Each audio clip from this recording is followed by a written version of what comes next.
My name is Zara Khan. I'm 32 years old, and for nearly a decade, I poured my heart into my job at Horizon Tech, one of the biggest tech giants on the planet. When I first walked through those sleek glass doors as a wide-eyed 24-year-old, I felt like I'd made it. Horizon wasn't just a company, it was a symbol of innovation, a place where dreams were coded into reality. I remember standing in the atrium on my first day, staring at the towering digital art installations and the hum of brilliant minds around me. I thought, this is it. This is where I'll build my future.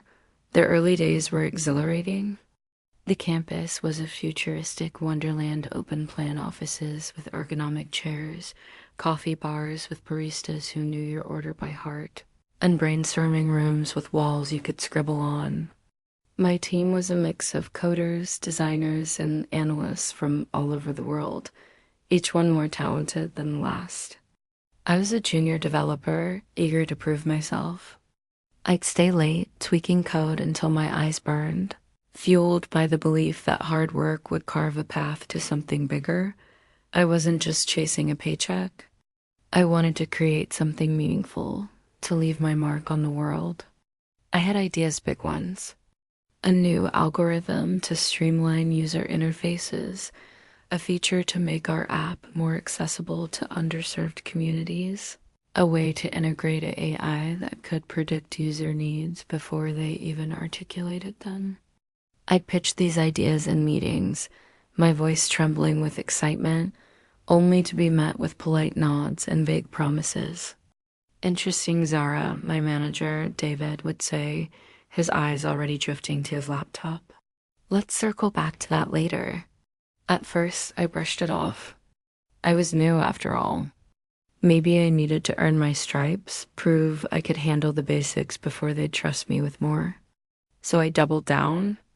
I volunteered for extra projects, debugged code for teammates who were drowning, and even organized team building events to show I was a team player.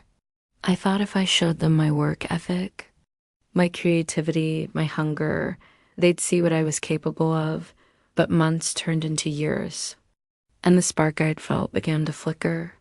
The office, once a beacon of possibility, started to feel like a maze with no exit. My suggestions were consistently sidelined. Not a priority right now, David would say. Or, we're sticking with the roadmap. My annual reviews were a parade of compliments. You're reliable. Zara, a real asset, but never a promotion, never a chance to lead. I watched colleagues who started at the same time as me climb the ladder. Priya, who joined the same month I did, was now managing a team of 10. Ethan, who spent half his meetings doodling, somehow landed a senior architect role. Meanwhile, I was still in the same cubicle, doing the same tasks, my inbox overflowing with the same repetitive assignments. It wasn't just the lack of growth that stung. It was the way I felt invisible. I'd walk into meetings and feel like a ghost, my voice drowned out by louder personalities or dismissed with a quick, good point, but let's move on. I started to doubt myself. Maybe I'm not as good as I thought. Maybe my ideas aren't that great. But deep down, I knew that wasn't true. I'd seen my code improve user engagement metrics. I'd heard clients praise my attention to detail. I wasn't imagining my potential, it was real. And it was being ignored. The breaking point came during a one-on-one with David, 3 years into my tenure. I prepared for weeks, building a case for why I was ready to take on more. I'd even created a mock-up of a new project I wanted to pitch, complete with data projections and a timeline. I sat across from him in his corner office, the city skyline glittering behind him, and laid it all out. My heart was pounding, but I kept my voice steady. David, I've been here for 3 years, and I've delivered on every project. I'm ready to lead. I want to take on a team, drive a project from start to finish. I know I can do this. He leaned back in his chair, his expression unreadable. After a long pause, he sighed. Zara, you're great at what you do. Your work is solid. But leadership, It's a different skill set. It's about presence, about commanding a room. I'm not sure you're there yet. Maybe in a year or two, if you keep at it. The words hit me like a slow motion punch. Not there yet.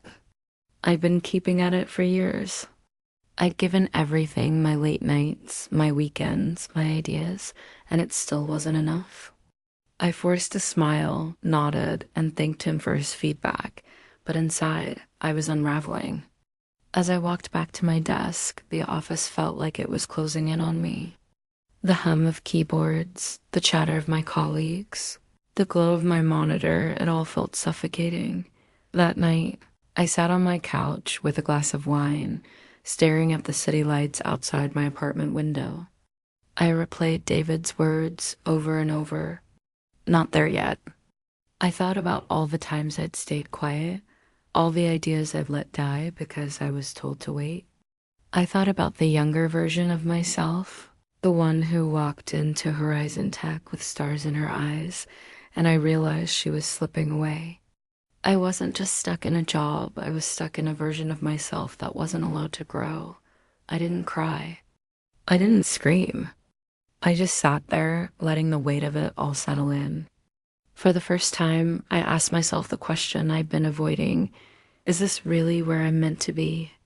As I spoke those words, I see myself leading a strong team, making decisions that matter, changing something important in the world, even if it's small.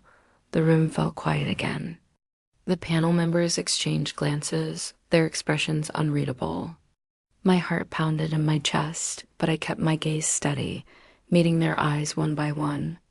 I wanted them to see the fire in me, the certainty that had grown through years of being overlooked. This wasn't just an interview, it was my chance to rewrite my story. The woman in the center, who I later learned was named Dr. Elena Torres, closed her notebook and leaned forward slightly. Her voice was warm but measured. Zara, thank you for sharing so openly with us today. We appreciate your time and your perspective. We'll be in touch soon. I nodded, my throat tight. Thank you for having me, I said, my voice steady despite the storm of emotions inside. As I stood to leave, I felt a strange mix of exhaustion and exhilaration. The weight of the moment lingered as I followed the receptionist back through the bright, open Google office. The posters on the walls flashing images of AI-driven healthcare apps, sustainable energy projects, and tools empowering education in remote corners of the world seemed to pulse with possibility. I wanted to be part of this. More than anything, I wanted to belong here. Stepping out into the crisp air of Silicon Valley, I felt the sun on my face and took a deep breath. The taxi ride home was a blur. My mind replayed every moment of the interview, the way Dr. Torres' eyes softened when I spoke about my challenges at Horizon Tech.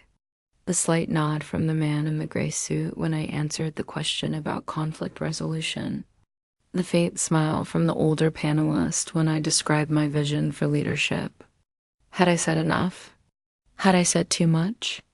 Doubt crept in, but I pushed it away. I'd given them everything, my truth, my passion, my resolve. Now, all I could do was wait. Back at my apartment, I kicked off my shoes and collapsed onto the couch, the adrenaline finally fading. My phone buzzed with a text from my mom. How did it go, Beta?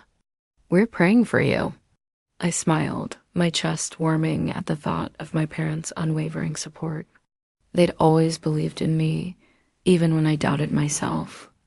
I typed back, "It went well, Amy. I gave it my all." Now we wait. The waiting was the hardest part. Days stretched into a week, then two. I kept busy diving into online courses to sharpen my coding skills, reading up on Google's latest machine learning frameworks, and even sketching out ideas for a dream project, a platform that could connect mentors with young women in tech from underserved communities. It was something I'd always wanted to build, inspired by my own journey. But every time my phone pinged, my heart leapt, hoping it was the email. During those weeks, I leaned on my best friend, Maya. who'd been my rock through the decision to leave Horizon Tech, over coffee one afternoon. She tilted her head, her braids swinging as she studied me. "Zara, you're different now," she said, stirring her latte. "You're not just waiting for permission anymore.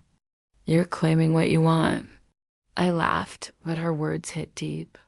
She was right. Leaving Horizon hadn't just been about escaping a stifling job.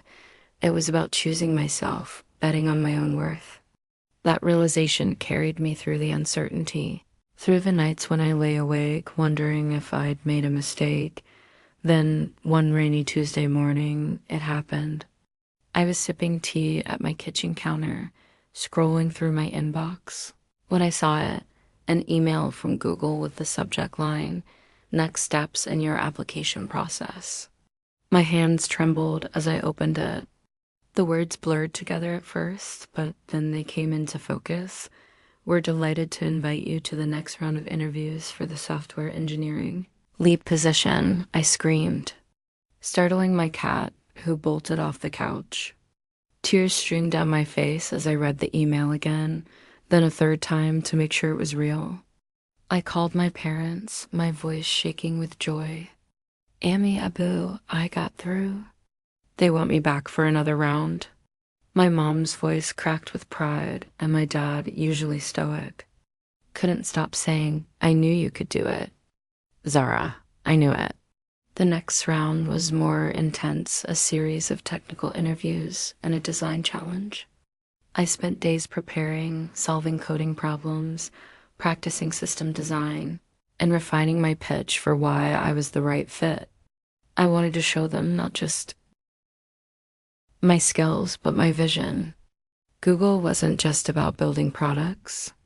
It was about solving problems that mattered. I wanted to be part of that mission. The day of the second interview arrived, and I felt a strange calm. I wore a navy blazer over a cream blouse, my hair pulled back neatly, a pair of simple stud earrings catching the light.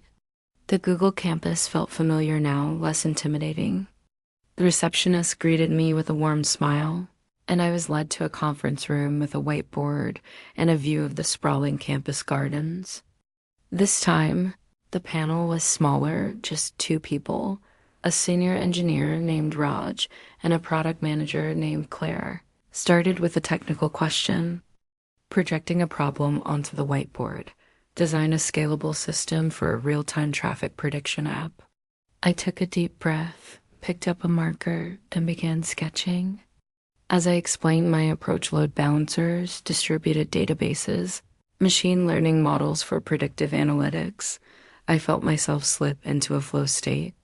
The nerves melted away, replaced by the thrill of solving a puzzle. Raj nodded, occasionally asking follow-up questions that pushed me to think deeper. Claire, meanwhile, watched with a quiet intensity, jotting notes. When I finished, Claire leaned forward, her glasses glinting. "Zara, that was impressive. But let's talk about you as a leader. Tell us about a time you inspired a team to achieve something extraordinary." My mind flashed to a project at Horizon Tech, one of the few times I'd been given a sliver of autonomy. It was a small feature update, nothing groundbreaking, but my team was demoralized after a string of setbacks. I'd rallied them, organizing late-night brainstorming sessions fueled by pizza and playlists, turning frustration into collaboration. We delivered ahead of schedule, and the client sent a glowing review. I told the story, emphasizing how I listened to my teammates' concerns, empowered their ideas, and kept the group focused on our shared goal. Claire's smile widened. "That's exactly the kind of leadership we value here," she said. Raj chimed in, his tone lighter now. "You've got a knack for breaking down complex problems, Zara, and you're not afraid to roll up your sleeves."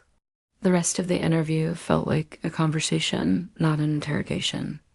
They asked about my approach to failure, my thoughts on fostering innovation, even my hobbies outside of work. I told them about my love for hiking, how the trails near the Bay Area reminded me to stay grounded, to keep moving forward one step at a time. They laughed when I admitted to binge watching sci-fi shows on weekends, and Raj confessed he was a Star Trek fan too. As I left the room, Claire walked me out. "You did well today, Zara," she said, her voice kind but professional. "We'll be in touch soon." I thanked her, my heart soaring but cautious. I'd been here before hopeful, only to be let down. But something about this felt different. The way they listened, the way they challenged me without dismissing me, it was the opposite of everything I'd experienced at Horizon. The next few days were a whirlwind of emotions. I kept busy meeting Maya for dinner, calling my parents, and sketching more ideas for my dream mentorship platform. But every quiet moment brought a flutter of anticipation. Would this be the moment my life changed? Then, on a quiet Sunday evening, as rain tapped against my window, my phone buzzed. Another email from Google. My breath caught as I opened it. The first line made my heart stop. "Congratulations, Zara. We're thrilled to offer you the position of software engineering lead." I didn't read the rest right away. I just sat there, tears streaming down my face, a laugh bubbling up from somewhere deep inside. This was it, the chance I'd fought for, the validation of every late night, every ignored idea, every moment I doubted myself but kept going. I called my parents, my voice breaking as I shared the news. My mom sobbed through the phone, and my dad said, "Zara, you've made us so proud. Now go change the world." That night, I stood on my balcony, looking out at the city lights. The rain had stopped, and the air smelled fresh, full of possibility. I thought about the younger version of myself, the one who'd walked into Horizon Tech with stars in her eyes. She hadn't disappeared, she'd just been waiting for this moment, this chance to shine. The rain outside had softened to a gentle drizzle, each drop catching the light from the street lamps below my apartment window. My phone rested on the table, its screen glowing with the unopened email from Google. The subject line, "Your interview result," felt like a doorway to two possible futures. One where I'd walk into Google's vibrant campus as a software engineering lead, my ideas finally given wings. The other where I'd face rejection, forced to confront the fear that maybe I wasn't enough. Both futures hovered in the air, heavy with possibility, and for a moment, I let myself linger in that space between hope and uncertainty. I closed my eyes, my fingers trembling as they hovered over the phone. My heart raced, but beneath the anxiety was something new, a quiet strength. I thought about the journey that had brought me here. The starry-eyed 24-year-old who'd joined Horizon Tech, believing it was the pinnacle of her dreams. The late nights debugging code, the meetings where my voice was drowned out. The moment I sat across from my manager, David, and heard him say, "Leadership isn't for you yet." I thought about the courage it took to walk away from a safe job, to bet on myself when no one else did. And I thought about the Google interview, the way Dr. Elena Torres listened intently, the way Raj challenged me to think deeper, the way Claire's smile made me feel seen. No matter what this email said. I realized I'd already won something. I'd proven I could stand up for my worth. I'd shown myself that fear wasn't my master. With a deep breath, I whispered, "Zara, you're ready." My thumb pressed the screen, and the email opened. "Dear Zara, we're thrilled to offer you the position of software engineering lead at Google." The words hit me like a wave. I read them again, then a third time, my vision blurring with tears. A laugh escaped my lips, raw and joyful, echoing in the quiet room. I clutched the phone to my chest, my heart soaring. This was real. This was mine. I'd done it, not just gotten the job, but reclaimed the part of myself that had been buried under years of doubt and dismissal. I called my parents first. My mom answered on the first ring, her voice bright with anticipation. "Zara Beta, is it good news?" I could barely speak through my tears. "Amy, I got it." Google said, "Yes." She gasped, and I heard her call out to my dad. "She did it." Our Zara did it. My dad's voice came through, thick with emotion. I knew you would, Beta. I always knew. We talked for an hour, their pride wrapping around me like a warm blanket. My mom kept saying, "You work so hard. This is your reward."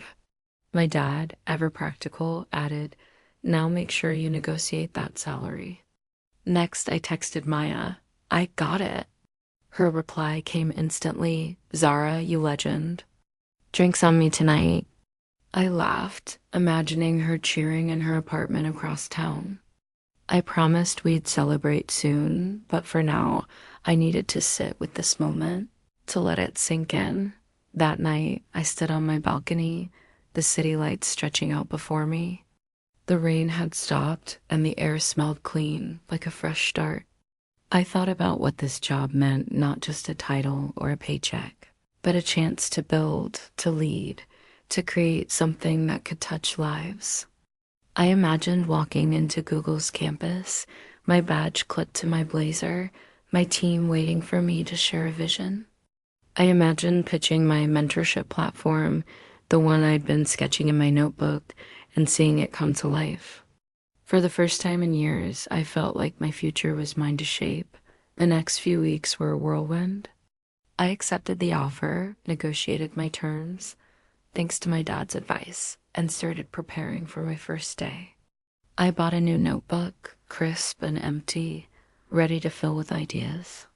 I reached out to my network, reconnecting with old colleagues and mentors, sharing my news and soaking in their congratulations. One former teammate from Horizon Tech, Priya, sent me a long message. "Zara, I'm not surprised. You were always meant for more." Horizon didn't see it, but Google does. "Go shine." Her words meant more than she could know. My first day at Google was everything I'd hoped for. The campus buzzed with energy engineers huddled over laptops, designers sketching on glass walls, laughter spilling from a breakout room. My manager, Claire, greeted me with a warm hug. "Welcome to the team, Zara," she said. "We're excited to see what you bring." My first project was a dream, leading a small team to develop a feature for an AI-driven education platform aimed at making learning accessible to kids in rural areas. It was the kind of work I'd always wanted to do, work that mattered. But it wasn't just the job that changed me. It was the journey to get here. I thought back to the nights I'd spent pacing my apartment, waiting for that email, wrestling with self-doubt. I thought about my parents' unwavering belief, Maya's encouragement, my own refusal to give up. Every step, every setback had built the woman who stood here now. Horizon Tech had given me skills, experience, and resilience. But it had also taught me a harder lesson sometimes. You have to walk away from what's comfortable to find what's true. Months later, as I settled into my role, I started working on my mentorship platform in my spare time. I pitched it to Claire during a one-on-one, my voice steady but my heart racing. She listened, her eyes lighting up. "Zara, this is brilliant," she said. "Let's get you in touch with the social impact team." That conversation led to a pilot program, connecting young women in tech with mentors who could guide them through the industry's challenges. It was small, but it was a start, a ripple that could grow. One evening, as I sat in my new office, looking out at the campus bathed in golden sunset light, I opened my notebook to a blank page. I wrote a single sentence. The answer isn't in the letter, it's in the courage to ask the question. I thought about the moment I'd hesitated to open that email, the moment I'd stood at the edge of hope and fear. That moment wasn't just about Google or a job, it was about choosing myself. Over and over again, if you're listening to my story, whether you're in a bustling city, a quiet village, or somewhere in between, I hope it resonates. Maybe you're at a crossroads, wondering if you should stay or go, speak up or stay quiet. Maybe you're waiting for your own mutter, your own answer. Here's what I've learned. The answer isn't the point. The point is the courage to chase it, to believe in your own worth, to keep moving forward even when the path is unclear. Thank you for joining me on this journey. If it moved you, inspired you, or made you think, please share it with someone who needs to hear it. Drop a comment, tell me where you're listening from, and let me know what your own letter is, the dream you're chasing, the question you're asking. Your support means the world, and I'd love to hear your stories too. Keep fighting for what you believe in. Keep asking the questions that matter, and know that no matter what's inside the letter, you're already on the path to something extraordinary.